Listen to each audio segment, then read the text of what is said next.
Welcome to the Festival of Storytellers.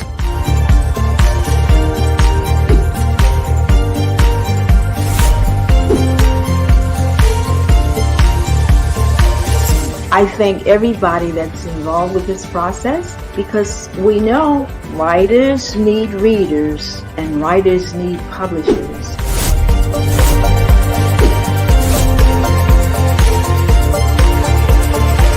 Experience is not about the publisher, it is about us, the authors.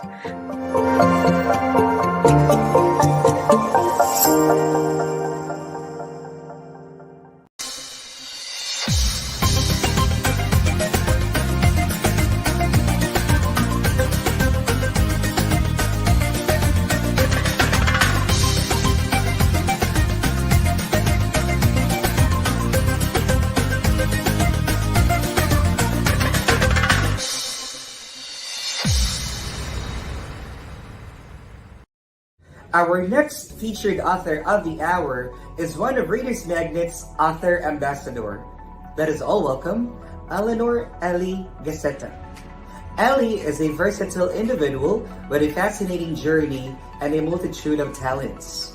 Formerly a legislative and policy analyst for the state of Colorado and the city and county of Broomfield, Ellie's career took an unexpected turn when she became the sole caregiver for her mother for almost a decade.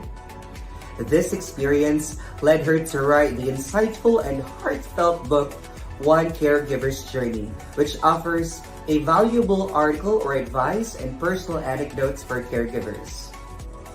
Following the passing of her mother, Ellie embarked on a mission to reintegrate herself back into the world after almost 10 years of isolation.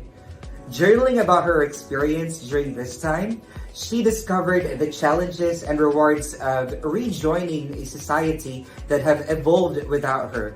In a burst of creativity during the pandemic lockdown, Ellie crafted her second book, Generations of Good Food, filled with cherished recipes, stories, and anecdotes from 6 generations of her Italian family.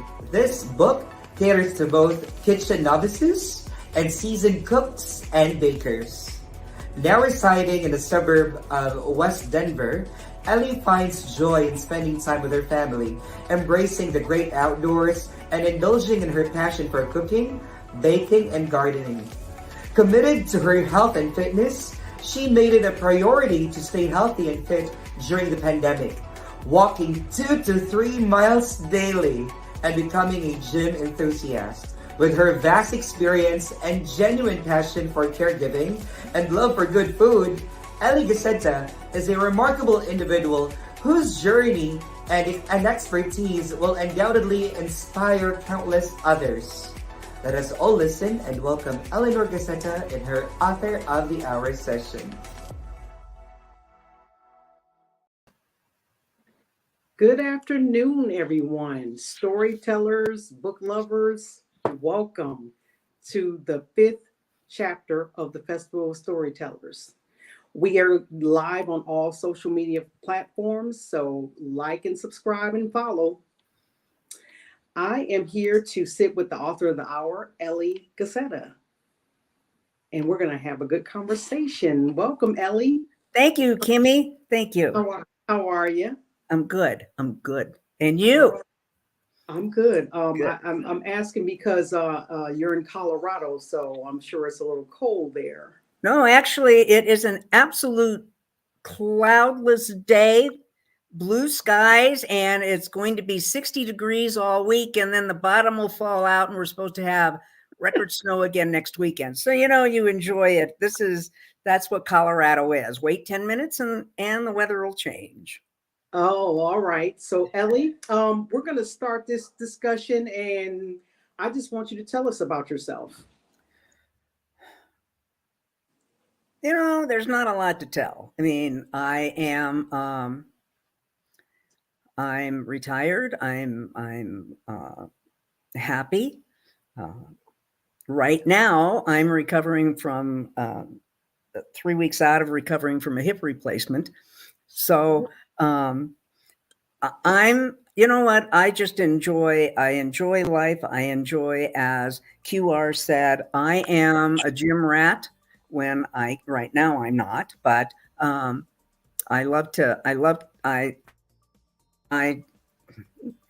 from what I experienced in 10 years of isolation, I just guess you could kind of say I love life, and I enjoy being with my family. I enjoy the few friends that I have.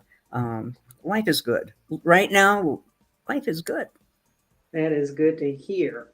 So we're going to dive right on into this. And I'm curious to know what inspired you to write your first book, and what were some of your challenges? You know, my mother fell and broke her hip at the age of 93. And I, in a very short 6-week time period while she was in rehab after her surgery,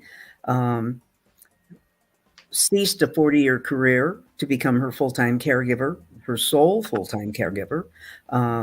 We retrofitted my house so that she could get around and she would be safe. And 18 months later, she had a stroke. And then I was just pretty much a wreck. So I began journaling. And as time went on, my journaling was initially to calm me so that I could continue my caregiving journey that had changed somewhat. But I began to think, you know what I'm experiencing,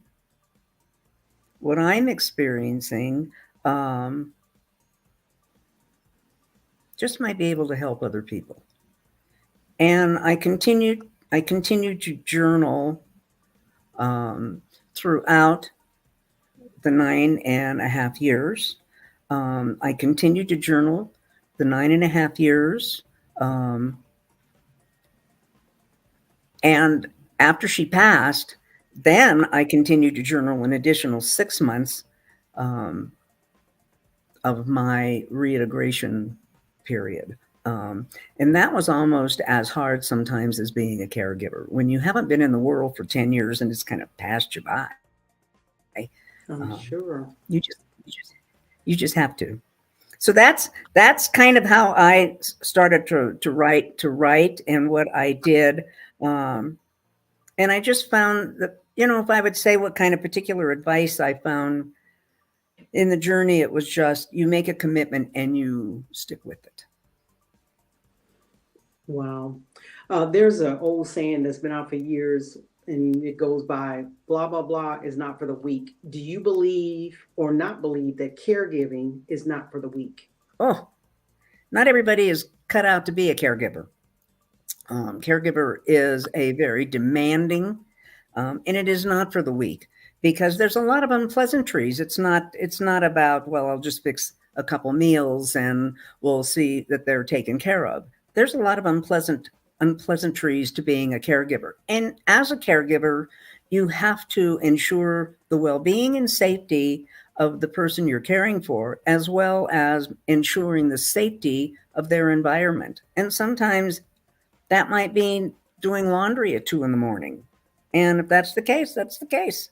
It's part of the gig. And it's not for the weak. And it's not for the person that likes to sleep. And it's not for the person that doesn't like to clean. And it's not for the person that doesn't like a lot of things. Oh, yeah. I myself am a nursing assistant, and I'm kind of almost out of it. I have one private client right now, but even so, you're right, it's not for the weak, because you deal with a whole lot of smells and emotions. But I guess my question to you is, do you feel like you have learned to kind of put your emotions to the side when you're actually in that moment? Or You don't have a choice. Just let it, yeah. Okay. You don't have a choice. You don't have a choice. You have to deal with what is at hand. You cannot, you can't say, oh, woe is me. And I know this is very, very different than what is happening in today's world of caregiving. Because today in the world of caregiving, and I suppose I did, but I did not have the luxury of social media that caregivers have today. Caregivers today have the luxury of going online and finding help, or going online and finding a chat group or a support group or whatever. I didn't have that. And you just have to learn to take care of yourself, and you just have to learn to put one foot in front of the other and move. You're right. We didn't, the resources that we have now, we did not have back then. Because No, even me no. as a, in my 50s, as a caregiver, I'm a way better caregiver now, probably because of all the resources. And I just think age just makes it a little bit more sweet. Do you agree? Mhm. Absolutely. Yes. Absolutely. Although after the pandemic, what advice would I give to someone who's starting out on their caregiving journey, William, is make sure it's what you want to do. I mean, look at the big picture, make sure it's what you want to do, because once you are in the door of being a caregiver, life changes dramatically. Unless you have a lot of help and a lot of support and a lot of people coming in and out. I did not. So that would be my advice. Yes, that's definitely good advice. Your second book, Generations of Good Food. Mhm. Do you feel do you feel incurred that happened because of the pandemic? Is that what inspired you to write your second book? I got to tell you, it just kind of was a fluke. Um, my mother passed away in May, and we had a miserable, snowy, cold winter following that. And one Sunday, I was cleaning out the pantry so I could clean it. I was cleaning out the pantry so I could paint it, and I came across all of her. I came across all of her cookbooks, all of her Wow. cookbooks.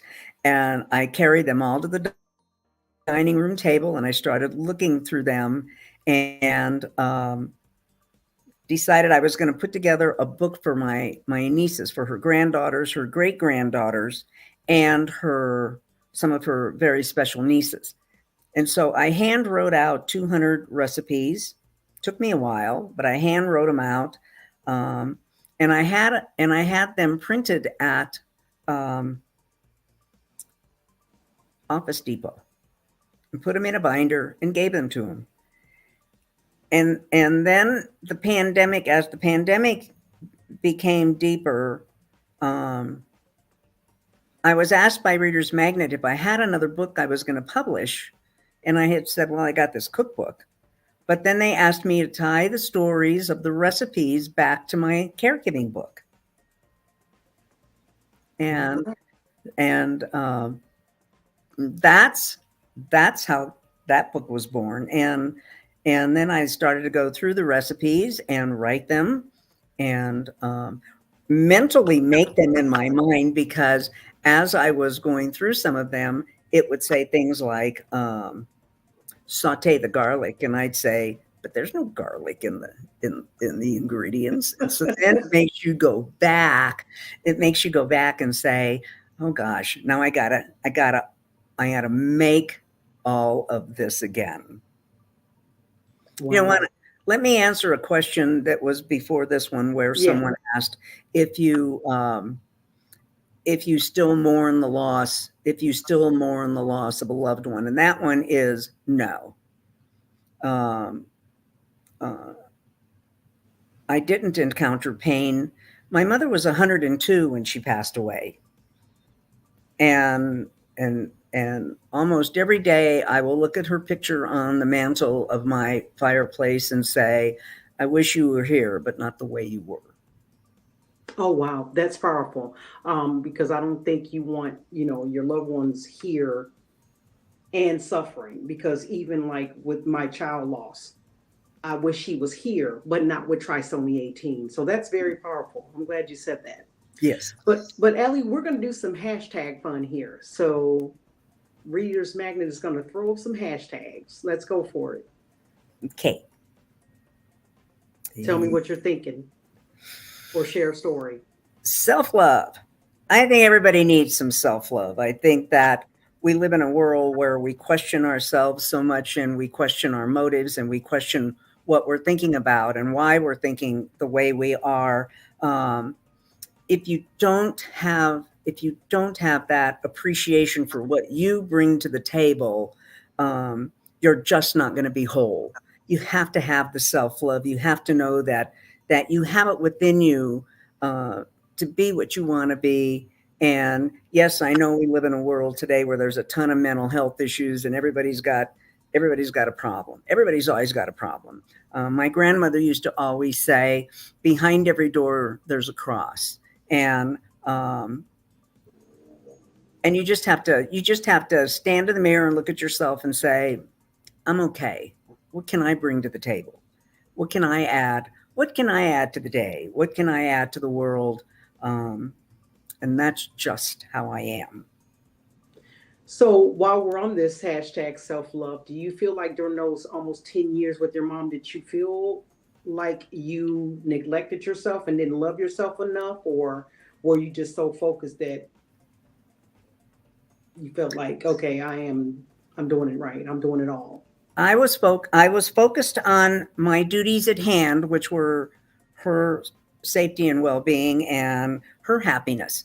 Um, but the self-love that came during the 10 years that I was alone was that, recognition of the fact that, you know what, I was doing it, and she was happy. Um, she was happy. My mother was the most docile, happy. She had bright blue eyes and a smile that would light up the world. And um, you take from that. You take from that. You take from the fact that those are your genes. You have those genes, and there's no reason not to feel like you're good enough.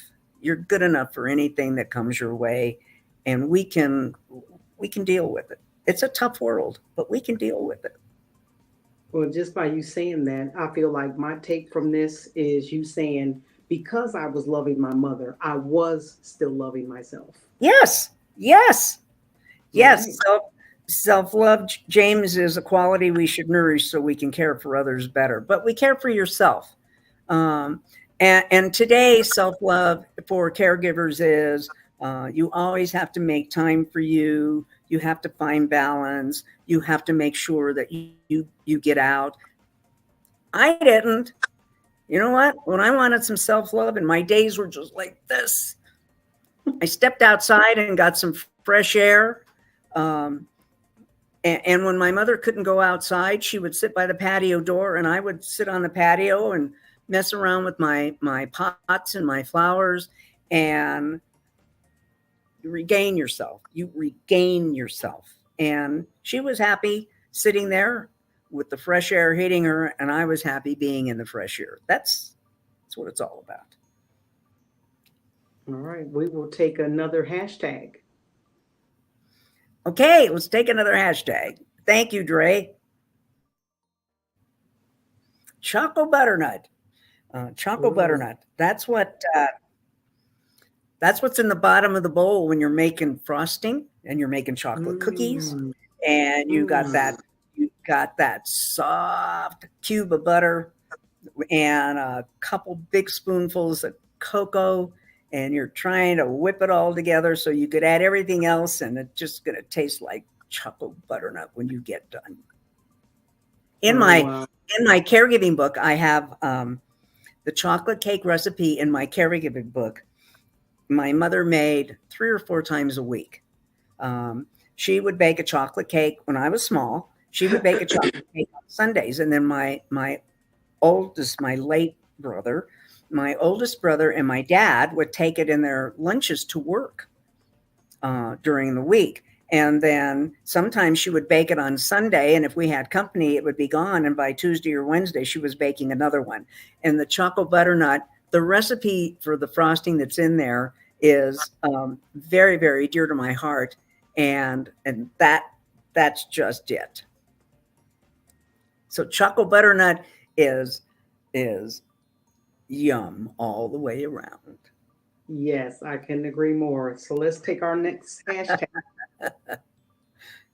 Nothing better than butter. Care and support. Care and support. Mm, mm, mm, mm. I think in today's world, it's what's missing. I think it's what's missing. I don't think enough people care for others. I don't think enough people support others. I think people are. I think people are so self-centered and so ingrained in what comes at them from social media and what comes at them from other things that they neglect to give care to others or to care about others, not necessarily to care for others, but to care about others, to care about what they feel, what they think, what's going through their minds, where they are, and to support people who are just, there's a lot of people that are having a difficult time in this world. People Yes. need support. People need to know that there's somebody that there are people that care. People need to know that there are people who care and people who are willing to be at their side for their tough times. And does it always come back to you? No. But you know what? This isn't always about you. This isn't always about me or you. This is about making a better world. Absolutely. Absolutely. So we will take our next hashtag. Denver. Woohoo. I'm a native. I'm a native of Colorado. Yes, James. There are support. What support? Access to social media. Um,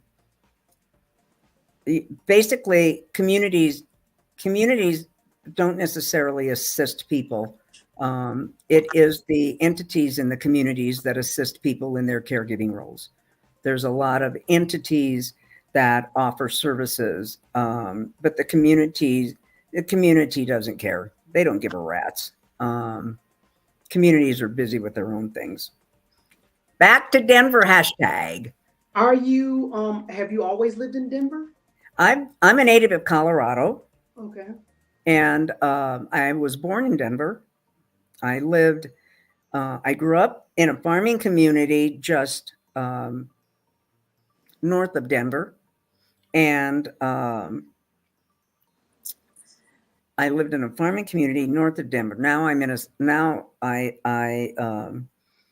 after my father died, 6 years after my father died, my mother and I sold the family farm, and we moved to a subdivision west of Denver. And then in 2005, when she could no longer, I had 4 bedrooms. I had a 4-bedroom house, and when she could no longer go upstairs, I had to move to find something that had a main floor bedroom.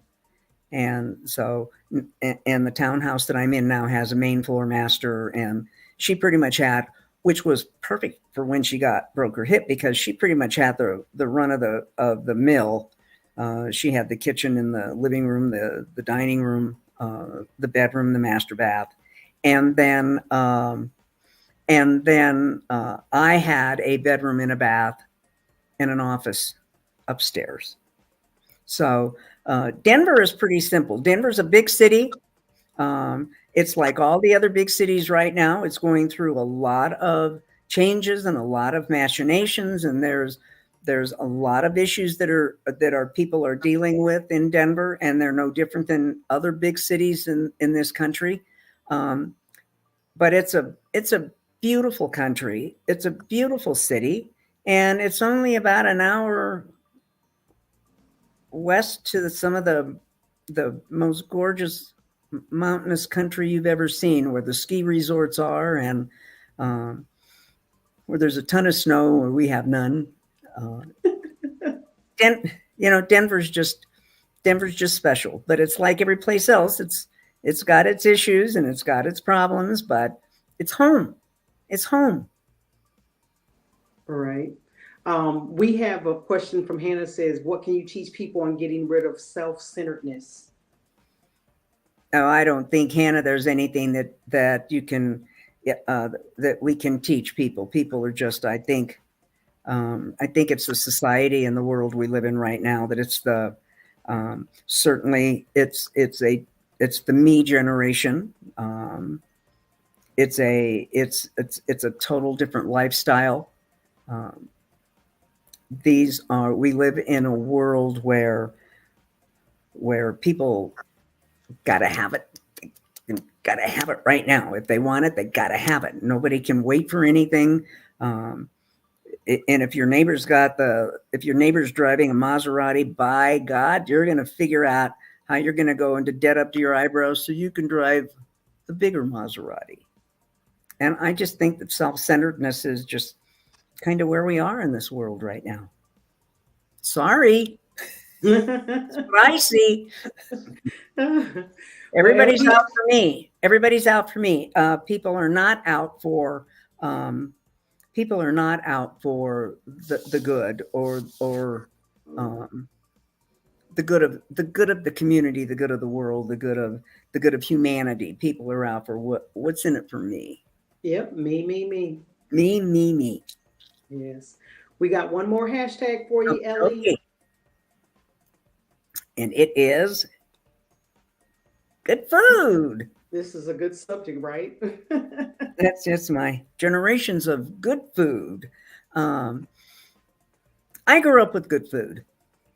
I grew up with,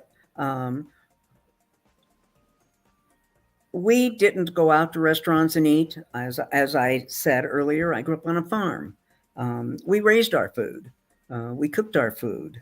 My father would go to the market every morning and bring the stuff from our farm to market and sell it. And then he would come home with, vegetables and things that we did not raise. And my grandmother lived with us in the summer, and that's where I learned how to cook. That's where almost all my cousins will tell you they learned how to cook. My grandmother was an unbelievable cook. My mother was an unbelievable cook and baker. My mother was basically the baker of all of her siblings. She only had one sister-in-law who baked like her, but and they had a rivalry with certain dishes, but it was always good food. Good food is healthy. Good food is what we like to have. Every culture has its own good food. Every culture has what they consider to be good food. I mean, for me, a good dish of pasta with some sauce, and I'm happy as a clam at high tide. For other people, it might be those enchiladas and that rice. And I'm gonna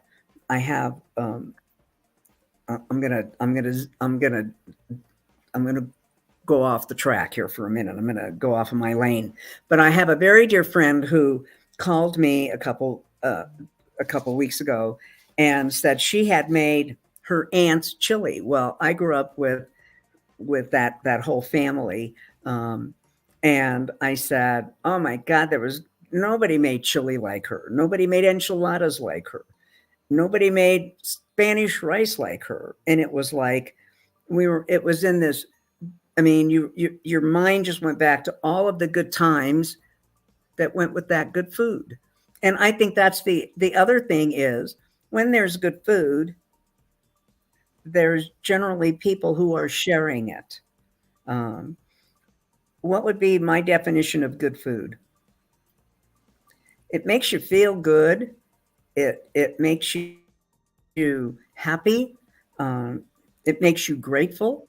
You have gratitude for the fact that there's something on the table in front of you, and you eat. So Ellie, this is not on here, but this is my own hashtag for you. Okay. Hashtag chosen. What would that? Yes. Chosen. Yes. What would that mean for you? Chosen. To be chosen. You know, I don't know. Okay. We'll look at it. We'll look at it from something that, you know, you're chosen to be on a baseball team. You know, everybody's sitting around and you're the last one standing there and nobody wants you to play with them.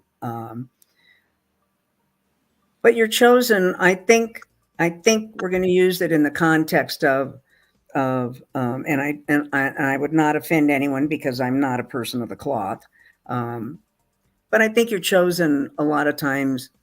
Just we are where we are is where we're supposed to be, and you're chosen to be in that particular place. I was chosen for 10 years of caregiving and to give up my life and to give up my social circle and my friends. And you know what? They all went away. They all went away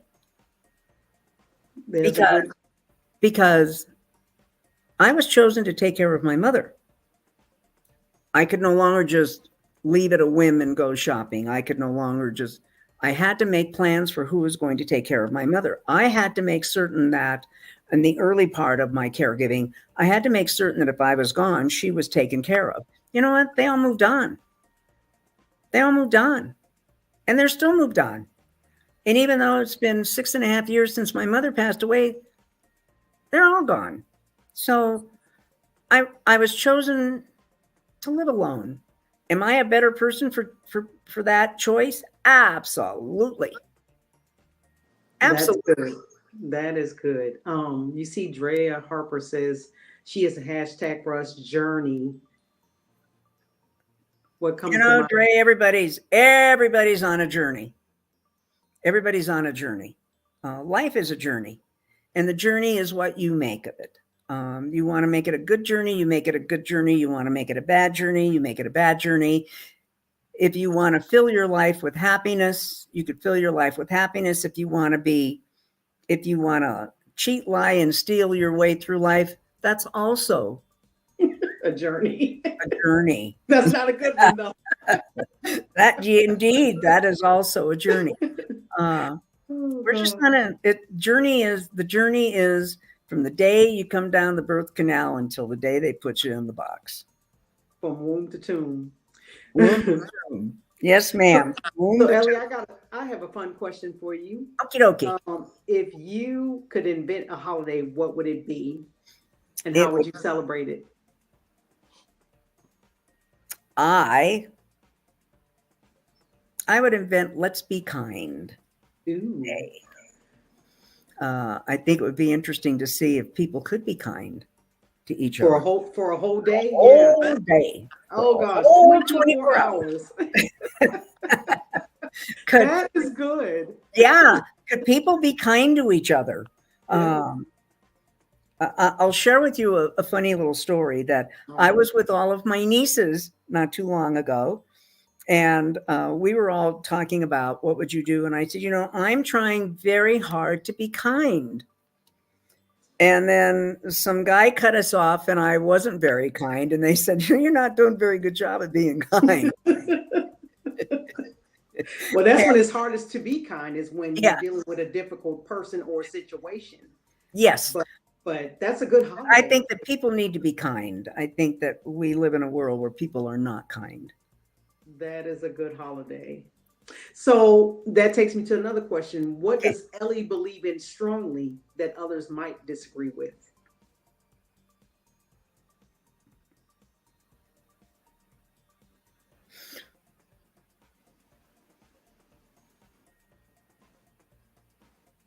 I think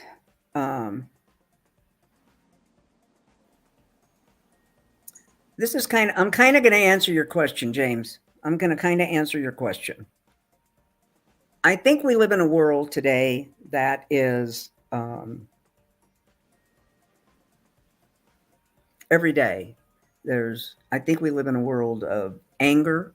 People are angry. There's a lot of hate. There's a lot of chaos. There's a lot of destruction. people don't believe in anymore. People don't believe in having an opinion, sharing an opinion, and just having it be that, your opinion. It doesn't have to mean that we have to argue. It doesn't have to be that we are at each other's throats. It doesn't have to be that I'm right and you're not. And I find that to be very interesting, that if you say, well, I think this, this, and this, and it's like an automatic response that's, well, you're not looking at it this way. You need to think my way. I think I'm of the opinion that people can be people and we can all live together. We can all have our differences. And that's really how the world should run, is that you get a little bit of what you want and I get a little bit of what I want, and we move forward and the world is a better place. Instead of, by damn, if it's not the way I want it, it's no good. I'm going to dig in my heels, and until you capitulate to my view, I totally disagree. Yes, me too, Olivia. A whole day dedicated. A whole day of kindness, Olivia. What would that be? Yes, that would be great. So, Ellie, I'm going to ask you a fully loaded question because I'm adding my own part to it. Okay. After 10 years of caregiving and isolation, you said you had to, learn how to, you felt like an outsider. So my question is, your mother's been gone for years now. Mm-hmm. Do you also still feel like an outsider? And what did you have to learn to do all over again? So what didn't I have to learn to do all over again, Kimmy? Yes, there are times you still do feel like an outsider. And reintegrating back into a world that just left you behind is daunting. I mean, it's daunting. Everything. I had not been in a restaurant in 10 or 11 years. Wow. I had not been in a restaurant. I almost died when I went into the mall. I hadn't been into a mall in years. And when I walked into the mall and got total sticker shock of what those price tags were on some of those clothes, I had to remodel my home after my mother passed away. And the first time I went into a furniture store, I was just totally overwhelmed at all of the options and everything that was in there and all of the different styles and all of the different colors. And I literally turned and ran out of the store. And you come back to your house, you come back to your haven of safety. I learned that I spent 10 years in these four walls. My uniform in the summer was shorts and t-shirts and flip-flops or barefoot. And my uniform in the winter was yoga pants and t-shirts. I had no closet.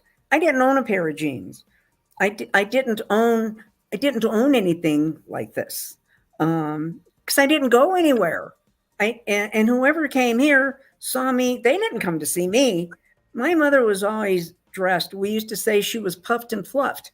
Her hair was done. She had her makeup on. And she was 102, and I was still putting her lipstick on. And but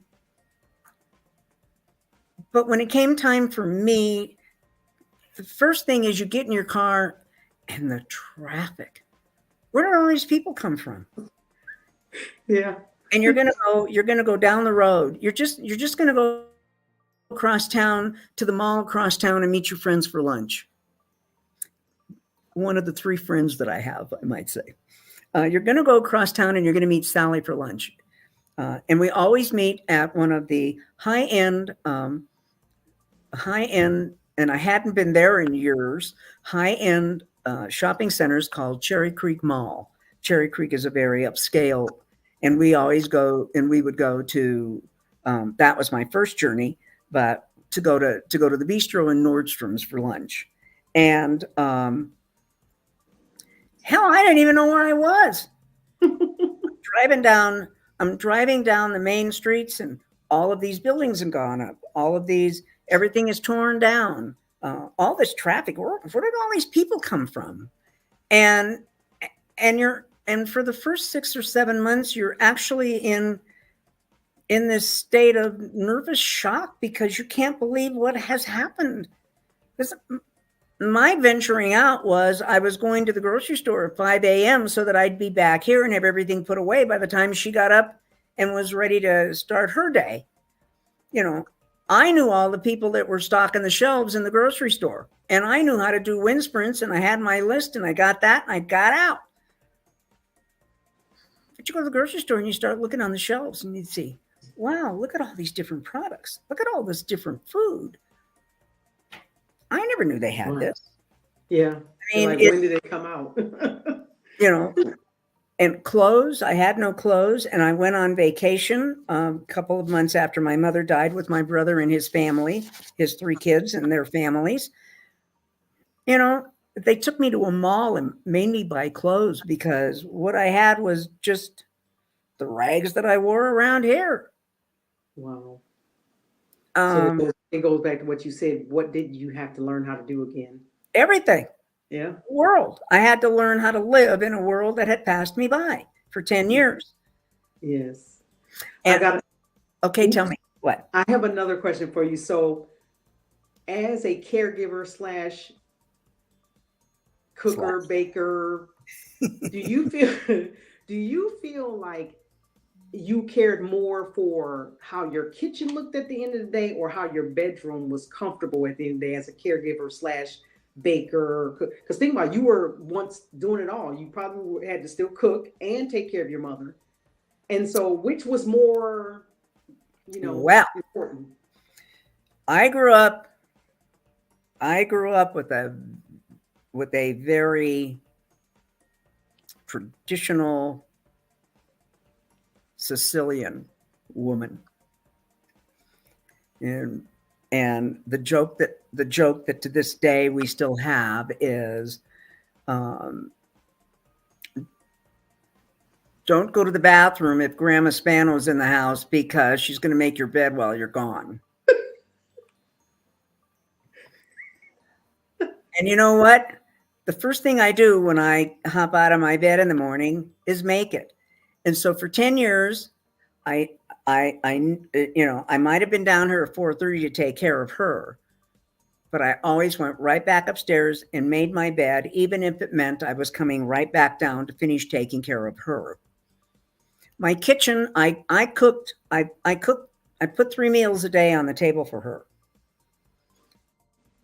And if company was coming, she had to have goodies of some sort to put out on that table, because I made more damn coffee than anybody could ever drink in 10 years. And so we always had cake, and it depends upon who would come as to what kind of a cake I would make. Well, Jerry likes the chiffon cake. Oh my God, you know what it takes to make a chiffon cake? I don't care. Jerry's coming. He's my favorite nephew. Okay. And Bill is coming. Well, Bill likes my lemon meringue pie. You need to go in there and make one. I didn't know how to make a lemon meringue pie, but I sure learned. Wow. So the kitchen, the bedroom, when she got out of her bed, it was made. And if she took a nap in the afternoon, she laid on the top of her bed, and I would pull the top of the spread down so that she could put her little head on the pillow. And I would cover her with the blanket that she had in the living room. There was no climbing in her bed in the middle of the day. We opened the bed at night when she went to bed. I'm the same way. I'm OCD. My bed needs to be made. That's why I was wondering, because think about it, as a caregiver, you were doing it all. So you actually were still learning how to cook stuff, especially with a lemon meringue pie that you had never made. It's like you were doing a lot. I do mention, let's the biggest emotional shift you know what, Roxanne, Mark, you can take the question down so I could see Kimmy. The biggest shifts are over a 10-year period. My mother was in relative, she had broken her hip, but she could scoot around this house like you can't believe, on her little walker, which she called her buggy. So she pushed her buggy all over this house and all over the main floor of this house anyway. And that was easy. And then as time went on, and she would say, my mother was the last living person in both her and my father's family. Her siblings had all passed away, and my father and all of his siblings had passed away. She was the last of the Mohicans. And so I when she would come out and say, we got to go see Uncle Joey. I dreamt Uncle Joey's, oh, the farm is beautiful. He's driving the tractor. We got to go to the farm and see the tractor. And I'd have to look at her and say, Mama, look outside. There's snow. He's not driving a tractor. And he may be driving his tractor in heaven, but we can't go see him. And then she would be very sad to think that her siblings had died. She was very sad to know by that time her dementia had gotten to where she didn't know why they weren't coming to see her. And then the very end, she did not leave this house for, and neither did I for the most part, other than go to the grocery store, for the last 3 years of her life. So that was really being isolated. So those are the stages and the journeys. Okay, Kimmy, back to you. I have another question for you, probably the last one. Are you still writing? And if not, will you write again? No. No. Tell us why. No, I'm done. I'm done, right? Tell us why.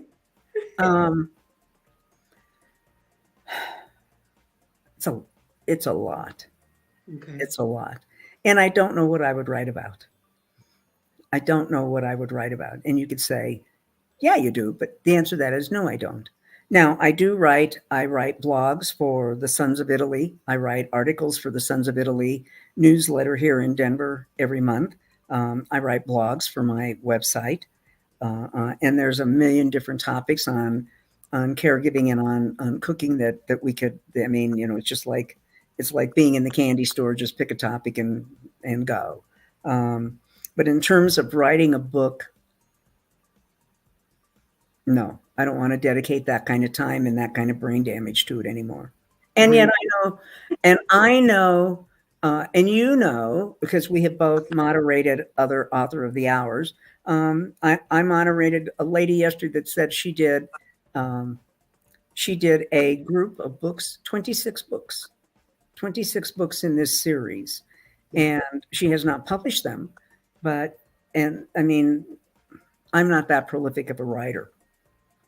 Okay. Well, at least you're still writing, because, you know, I believe, and I'm a new author. Once an author, always an author. So at least you're still writing. Are you going to write another book? Yes. Wow. I have no idea what it will be about, but absolutely. But tell us where we can find all of your platforms where we can find your books. Well, I am. Well, my books are on Amazon. They're on all. They're on all online platforms. Okay. I'm on Instagram. Follow me on Instagram. I need followers. It's Gacetta Eleanor. And I'm on Facebook at Ellie Gacetta. So I'm not, and that's enough. That's enough for me. But I'm out there. One of my biggest things right now is my webpage, and I invite you to go to my webpage. There are hundreds of blogs. There's pictures of events, book fairs that I've been to, family events, pictures of where I live. You know, I'm just an ordinary girl, really. Ellie, give me one word that can encourage me to keep writing as an author. You know, Kimmy, if you have the fire in you, if you have the fire in you, um, there's no reason not to write. There's no reason not to share your perspective, to share your thoughts, to share your, gosh, I would say to share your. If you write fiction, I'm assuming your first book is about your child. Yes. Okay, so your first book is about your journey as a mother. Yes. So you know, some people are wonderfully creative and have just have minds that can create stories and people and um, take the Michael Lavery yesterday that I mean he took a story out of a Bible saying and gave it all these characters and all this plot and um, it's if you have that kind of creativity and you have the desire to sit down and put that pen to that paper, by all means, I would say to anybody, do it, do it, do it, I'm gonna do it. and do it, and then have it edited by someone. Um, have it edited by someone who, and don't let it be your brother-in-law or your sister or your neighbor. Oh no. Have it be someone who can say to you, your grammar is off. Let me tell you what happened when my caregiver's journey book was edited. I have a professional editor who was actually a friend of mine, of a relative of mine. I would say that this relative was the person who was most responsible for reintegrating me back into the world. She really took me under her wing, and so this lady and her daughter tag team on editing. And the question that I got back on my book was, her daughter wanted to know why in the middle of the book did a second brother appear. And so the mother said to the daughter, well, her older brother passed away, in 2001. And she said, well, it's odd because all of a sudden you have a second brother in the middle of the book. And where did he come from? And it made me go back and add my late oldest brother into the book at the beginning of the book, so that people would know I have two brothers, and then how he had cancer and passed away 2 months after he was diagnosed, and then how I have journeyed with my other brother. Now, if you want to know why, and I suspect someone's going to say, well, if you had a brother, why were you a sole caregiver? And it was because my brother's wife got sick while I was caregiving for my mother. So we each had our own caregiving duties that we were doing. He helped me as much as he could, but he had his own issues to deal with. Ellie, it goes back to my hashtag chosen, and that's why I'm glad I used that hashtag. I did not know you had a brother. So yes, you were chosen. And yeah, you were chosen. So that's all that. And during this particular time that I'm recovering from a hip replacement, I could not ask for anyone more supportive and more caring than my brother. I mean, he has just been here for me like I would never imagined. That is good. So I'm blessed. Trust me, I'm blessed. Yeah, I believe you. I believe you. Guys, we have definitely had a good conversation with her. Haven't we? And I'm glad to be on here with her. And she is inspiring me to go ahead and keep writing, and I am. Keep writing. I do have fire in me. My first book is called 43 Days Born to Live. And my second book that just came out May of 2023 is called Nobody Goes to Heaven Kicking and Screaming. You can find those on Amazon, Reader's Magnet, and Barnes and Noble. So I'm just going to keep writing. But thanks for talking to you. So tell me about your book. Tell me about Nobody Goes to Heaven Kicking and Screaming. Oh, yeah. Well, think about it. You know, the Lord Jesus is so loving and kind that when you come to your end of life, if you're going to heaven, that is, are you really going to say, no, I don't want to go to God. I don't want to go to Jesus, you know? So, yeah, and it was inspired from my caregiving, all of those years of my caregiving as a nursing assistant. And so I came up with that crazy title. And Hey, I think it's a great title. I think it's a great title. I mean, I think that you're right.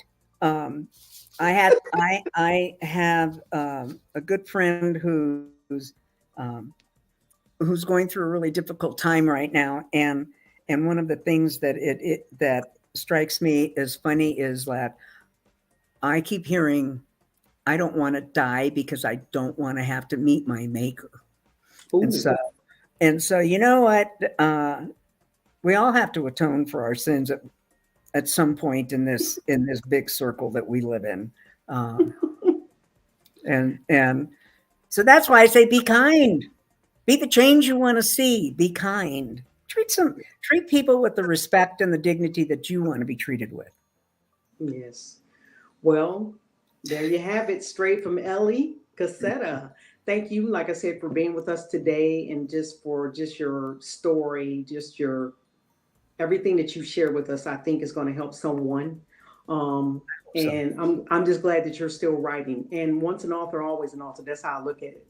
But remember, here at Reader's Magnet, we share your story with the world. With the world.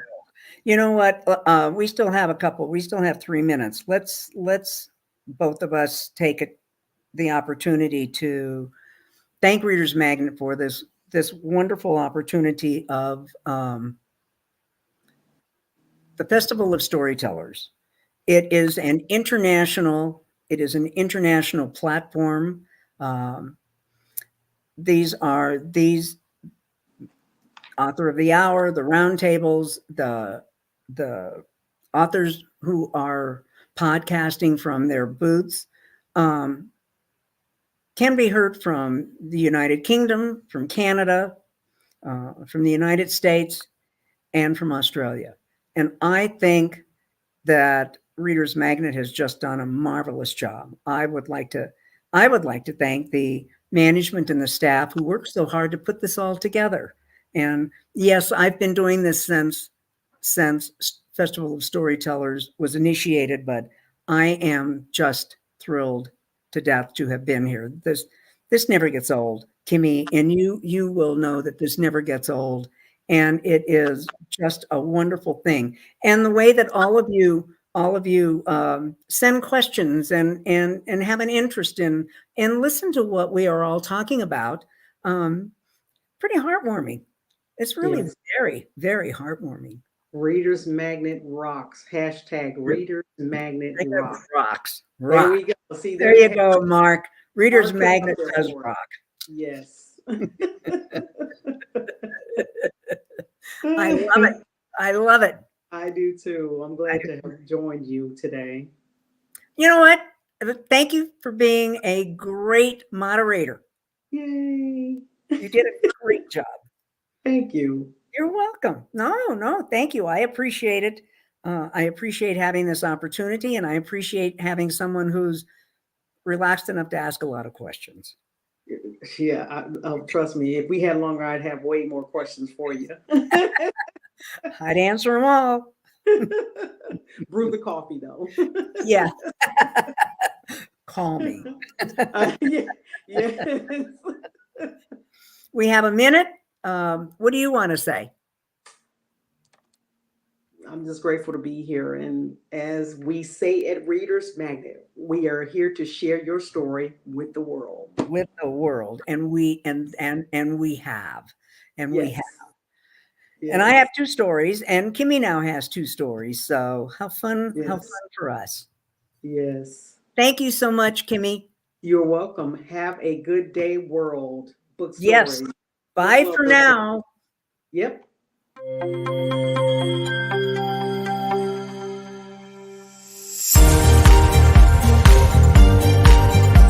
Welcome to the Festival of Storytellers.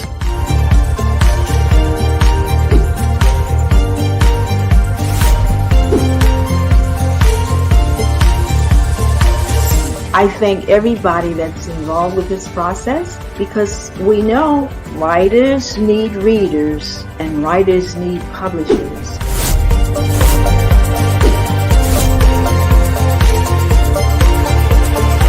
Experience is not about the publisher, it is about us, the authors.